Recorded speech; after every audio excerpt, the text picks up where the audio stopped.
What is the scientifically proven most effective way to lose weight and keep it off?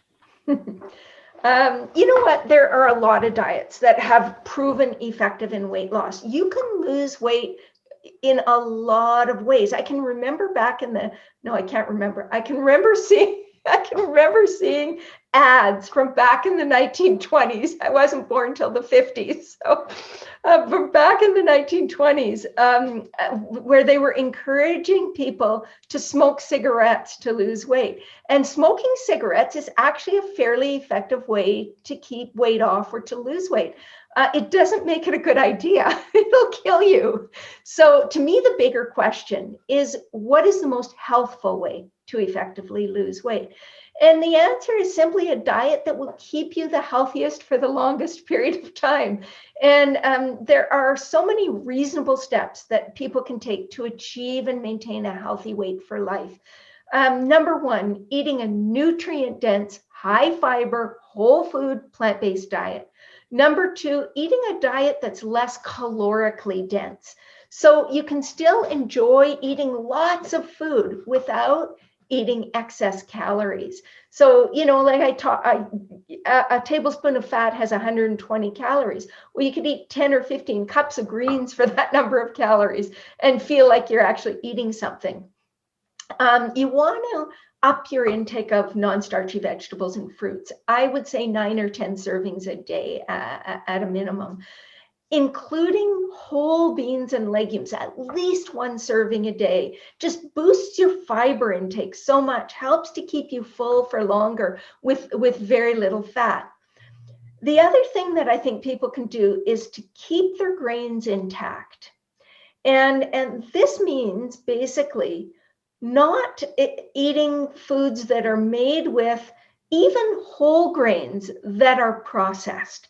So you're removing all the flour products, the muffins and cookies and cakes and breads and all of those things. If you only eat grains intact, you're eating kamut berries and quinoa and oat groats and unhulled barley. These grains are not so much associated with weight gain as the grains that are processed. You want to completely avoid refined grains and any added sugars. You want to go lightly on concentrated calories. So nuts and seeds and avocados, you want to choose, you know, maybe an ounce a day and not too much more. And then you even want to keep portion sizes of other concentrated calories like grains and starchy vegetables moderate. So you don't want to be consuming huge portion sizes.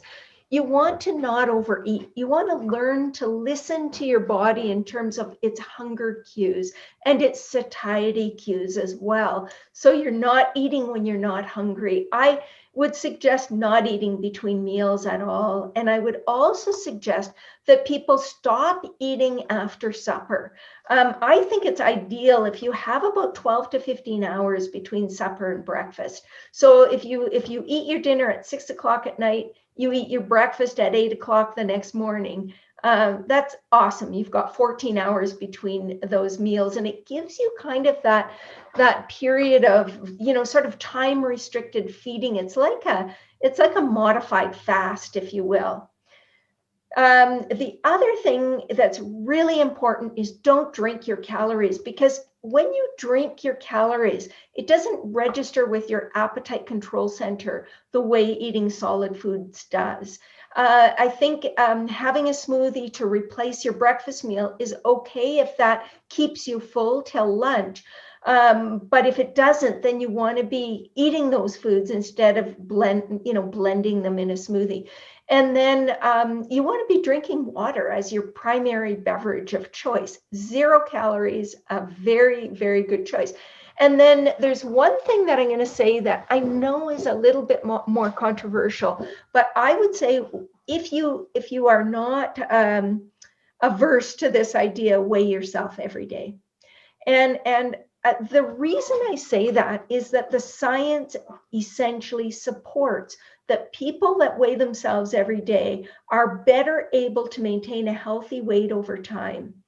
And when you weigh yourself every day and you gain a pound, that day that you've gained your pound, if you weigh in the morning, you just seem to have a little more diligence around overeating.